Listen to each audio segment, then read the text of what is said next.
Good morning. My name is Jillian Chapman. I'm with the Lake Bluff Public Library. I'm here with Kathleen Raymundo, and we're going to talk about her graphic novel, Noise. It is currently on display for anyone to visit at the Lake Bluff Middle School across from Artesian Park. It's along their soccer field. And we have it on yard signs, so you can actually take a walk with us. Hi, Kathleen. Thank you so much for joining me today. I really appreciate it. Thank you, Jillian. I'm so happy to be here with you. This is great. I'm really always very excited to get to know you and what your process is. So my first question for you is, what inspired you to write Noise? Sure. So Noise is based on a real life experience I had as a seventh grader. Oh, There's a little bit of creative license throughout the story, but it's based off a real life encounter I had with a little boy on a school bus. And it was a moment in my life that just really stuck with me. So yeah, that's yeah, the basis of the book. I can see why your story has stuck with me for sure.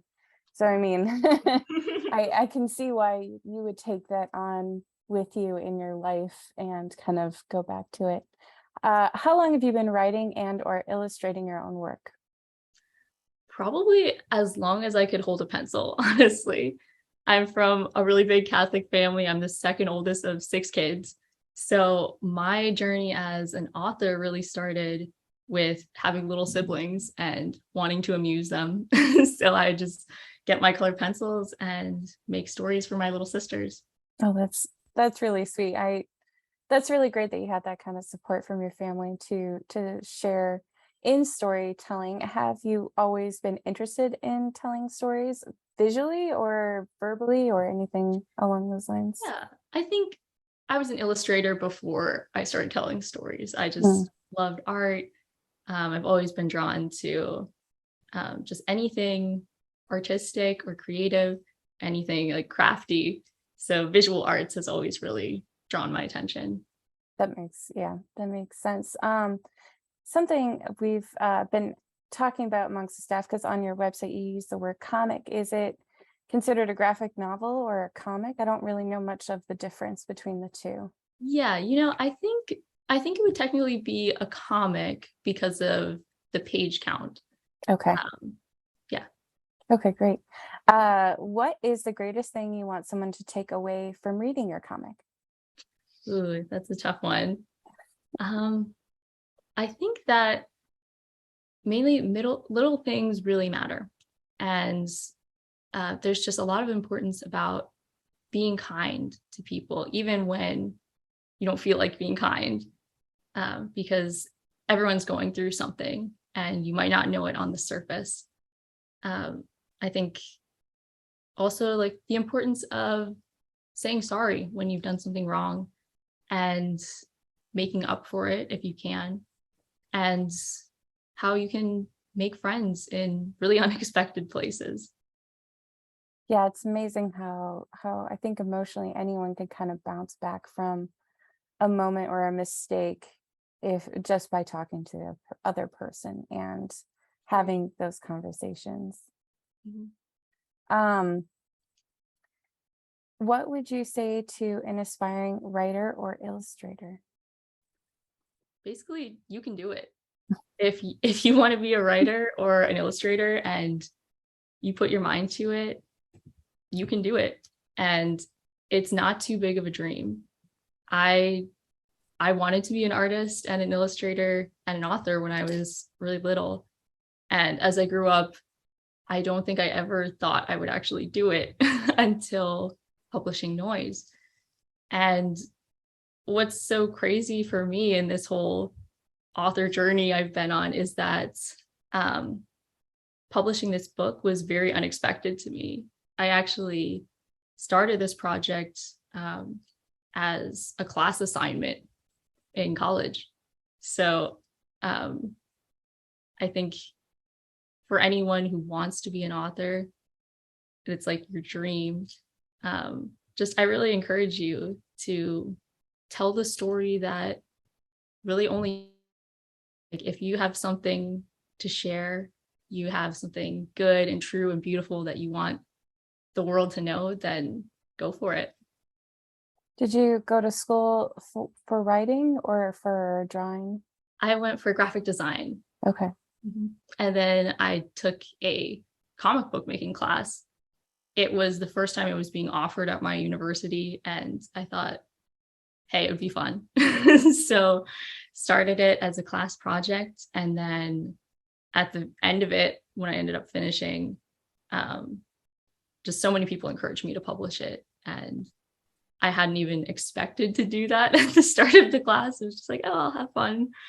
But yeah, I had a lot of support. Wow. Yeah, the scenes that took place on the bus, I remember so vividly growing up, having been on the bus. I was the first person to be picked up and always the last person to be dropped off. Wow. So early in the mornings, I would sleep, and I kind of taught myself how to half sleep because the kids on the bus would bully me essentially, and they'd be Oh like, "Look, no. she's sleeping," and I just would be like, "I'm not sleeping," and then I'd Oh go my back to gosh. sleep. That's terrible. But at the same time, I still felt like really clever because here I am getting an extra half hour of snooze Yeah. time where everyone is like up and about. I'm like, no, I'm pretty tired.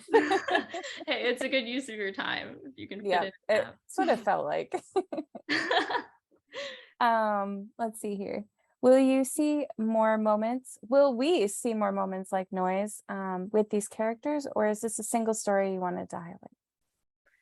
So when I first made the book, I think I really envisioned noise as kind of this tiny moment in time. And it kind of goes with what I think is a big part of the book's message. Like, little things really matter.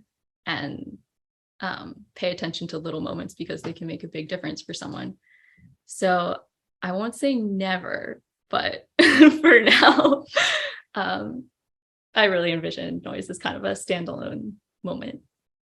Do you mostly write from what you know, or I mean, you had talked about taking some creative licenses, obviously, but Mhm. is really your life what inspires you and your work?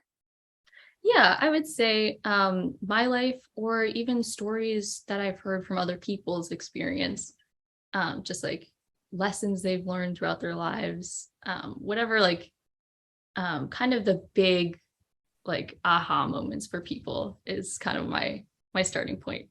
That's a that's a really good that's a good starting point for somebody to take something that they know and then just kind of roll with it and see where it takes them.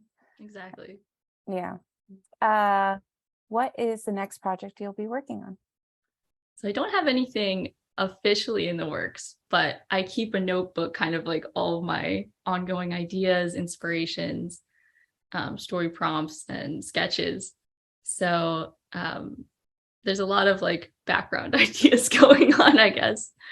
But yeah, I do hope to get back into storytelling again soon, and we'll just see where that takes me. That's really wonderful. And we're so glad and grateful that you're willing to take a minute out of your morning to talk with me today about our story walk and your comic Noise. Again, we have that on display at the Lake Bluff Middle School, and it will be up through the month of September.